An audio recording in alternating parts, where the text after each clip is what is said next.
friends, so today we are going to craft a St. Patrick's Day t-shirt. I am in love with this t-shirt. It turned out so cute. We're going to actually use multiple colors of iron-on. We're going to use our Cricut maker. We're going to use our bright pad. We're going to use the EasyPress, and I'm going to show you not only this darling shirt that says, "I don't need luck, I have Jesus." It's so cute. I'm making one for me and for my niece. But I'm going to show you how to layer multiple colors of iron-on when you have something like a rainbow, so that you're not going to damage the layer that you've already done, and you're going to be able to add those layers on top to give a dimensional, professional looking t-shirt. So you are crafting with Kim Byers at the Celebration Shop, and I will meet you in Design Space.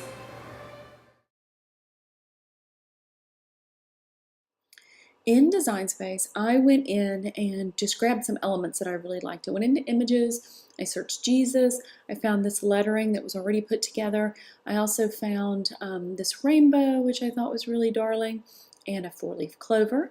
And then I went in and into text, and I chose some text that I thought was a little hippie-ish. It just felt like St. Patrick's Day. So I have "I don't need luck," and I used the 4-leaf clover for the letter U. I thought that would be kind of fun. And then "I have Jesus."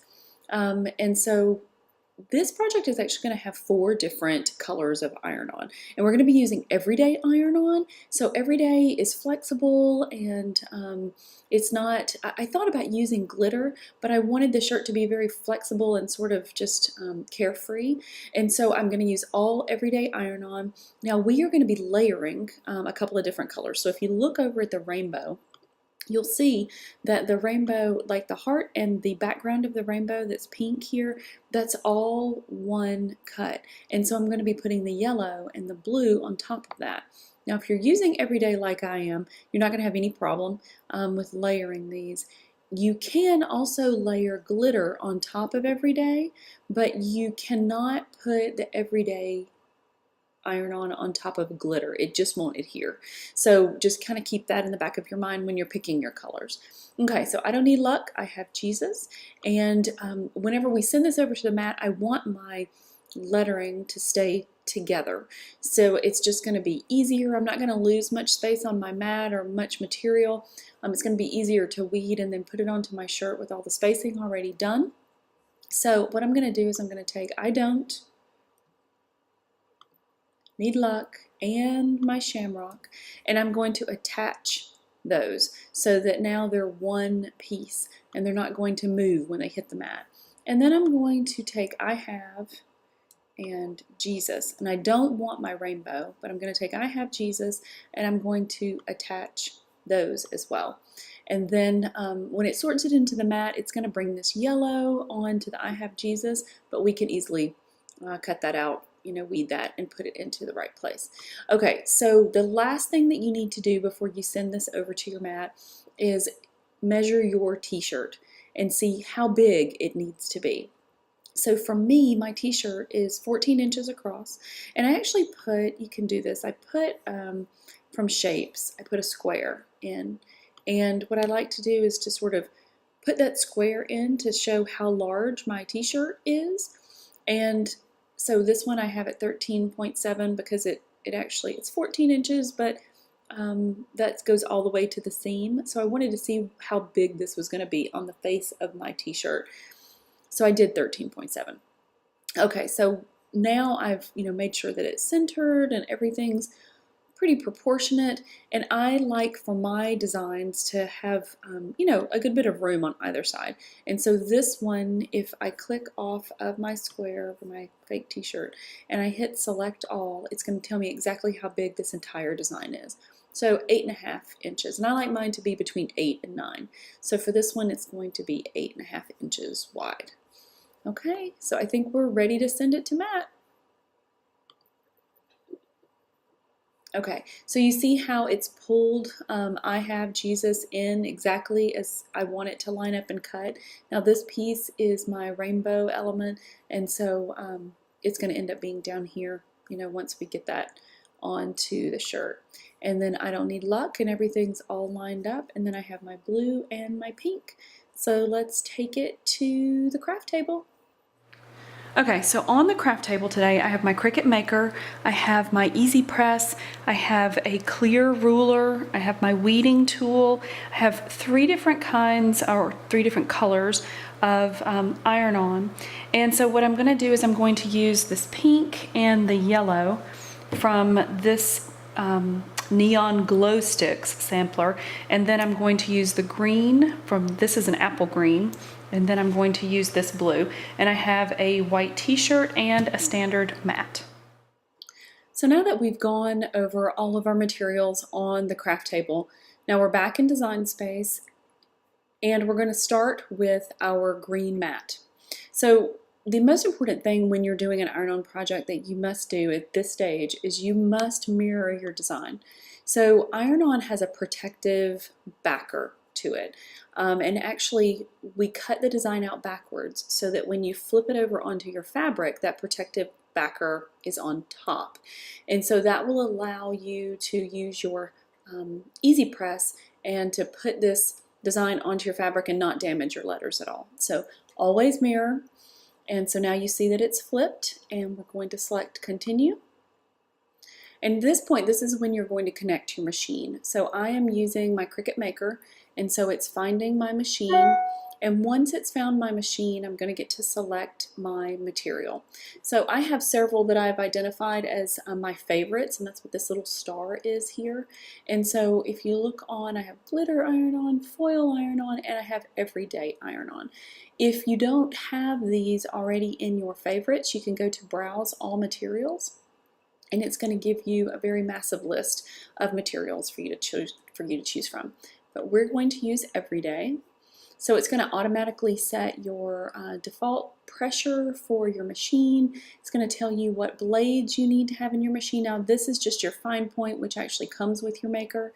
So if you don't have extra blades, this will be the one that you would be using. Okay, so we are set to go to the machine and load our mat. Okay, so I've cut out all of my colors, and I've actually gone ahead and started to weed one of them, but I wanted to show you this. So if you guys haven't used a bright pad before, this is totally optional, but I like a bright pad for certain colors. Certain colors are really difficult for me to weed, and that's with vinyl, and it's with this iron-on, and so I was having difficulty with the yellow, and so I broke out my bright pad.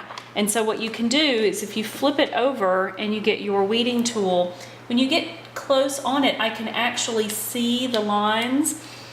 And so I'm able to make sure that I'm not grabbing part of the design, I'm just getting the negative space.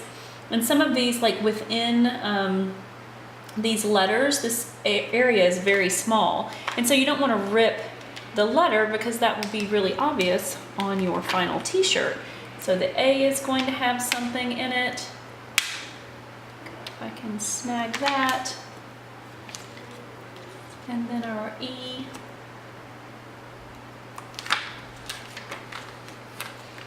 Okay, and so then when I look at it, I know there's nothing extra. So let's see if I can show you on this pink. So when I'm looking at the pink like this, I can't really see the cut. But if I lay it down, I can see the heart, and I can see the rest of the rainbow.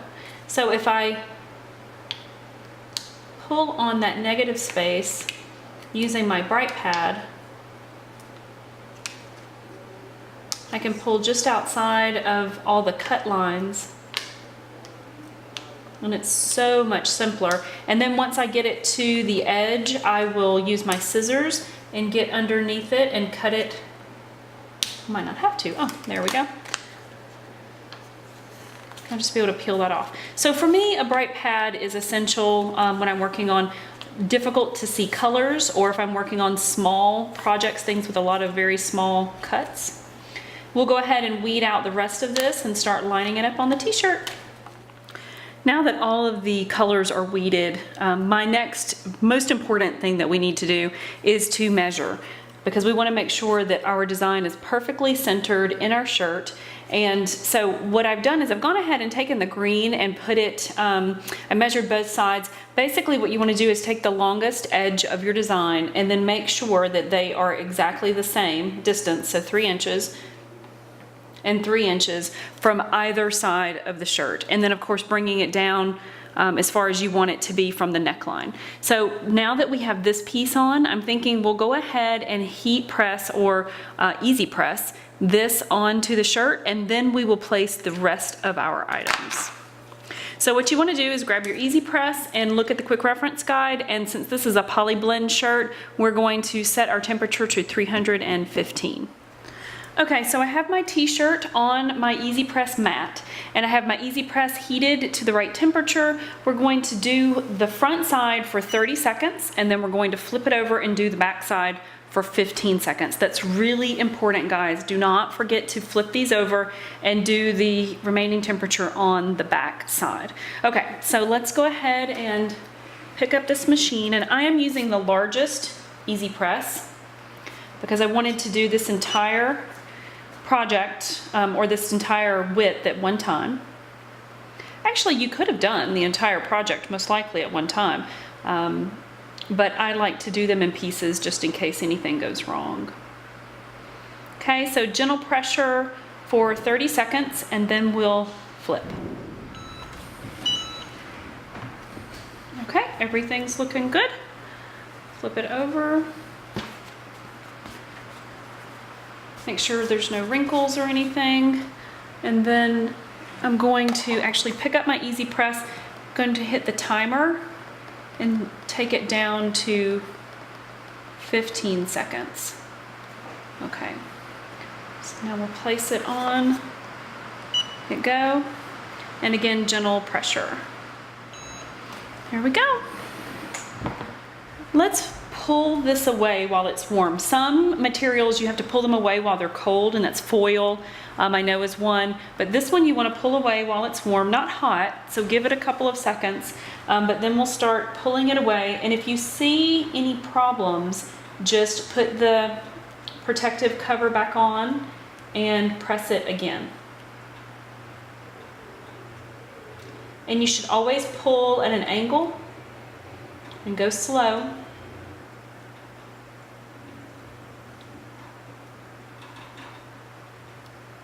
And sometimes on really large ones, I'll even stop and cut away the backer just so it's not so hard to deal with, but this one's going okay. Ta-da! See how perfect that turned out? Now we're going to add the rest of our design, and so we're going to go back to our ruler and we're going to pull in our piece. Now make sure that you are, if you need to reference the design that you have on Design Space, because these are two different colors, and you know you're not able to do it all at one time. So now that you're laying it on here, you know, like the second layer, just make sure that it kind of looks the same way or lining up. You can even look at which letters or where. For this one, I know that I have is centered with I don't.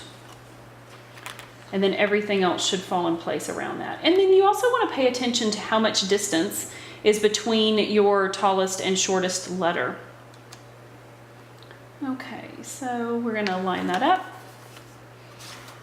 There we go. Now you can measure between the E and the side and the I on the side. Of course, that doesn't work for Jesus because he's off center, because you're going to put your rainbow on. And so we can actually do I have Jesus and the rainbow together, but then we're going to have to do the other elements of the rainbow separately, because we can't, you have to be able to remove the backer and then, you know, put the next piece on. And we're going to have to be really careful too, because the backers are different sizes, but I'll show you that in just a second. Okay, so I have everything where I want it, and I've measured the distance between these elements and between the sides. So I'm about 2.5 inches off of each side with Jesus and with the base of the rainbow. And so now my EasyPress is still set on 315, and I didn't change it because this is like this is every day. So we can just go ahead and move the shirt up just a small amount. Make sure everything is no wrinkles, no bumps, and then we'll go ahead and start pressing. And I'm going to be careful not to get the machine on the area that we've already pressed. So I set the machine back on the base, flip it over.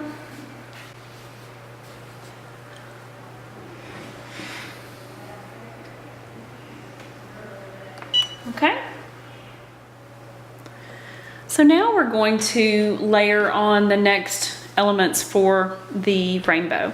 And this is our design. So, and you can tell this is the second one because the blue is actually going to then go on top of the yellow. So you're going to have 3 deep for this particular piece. The nice thing is if you look at this, this is going to be the guide because it's going to give its heart its dimension. And it's going to take a second for you to line it up just perfect so that you're not seeing the pink. And then once you get that in place, you want to protect the whole thing because we'll be able to put the EasyPress right here, but we want to protect the whole thing. So I'm going to take one of the backers that was used on another element of the shirt, something that we've already pulled off, and I'm going to put it over the rest of the design. Okay, and so now we're going to EasyPress, still at 315. It's still 30 seconds on the front, flip it over, and 15 on the back. So now that it's heated, this top layer that I put on just for protective is going to just come right off super easy. And now we're going to want to peel the other side. I like to, again, let it cool a little bit so it's not quite so hot. We want it warm but not hot. And then we will grab it at an angle and pull it away. It's gonna look really, really good. I'm really excited about this shirt. Now let's do our final layer. So we have the blue, and again, take a moment and really line it up so that you're not showing off any of the yellow, but it's coming down onto the heart in the right spot. Do that just a little bit more. Okay, I think that's about perfect. And then we're going to again add that extra piece just to protect the entire element from the EasyPress. We'll press this 30 seconds, 15 on the back, and our shirt will be done.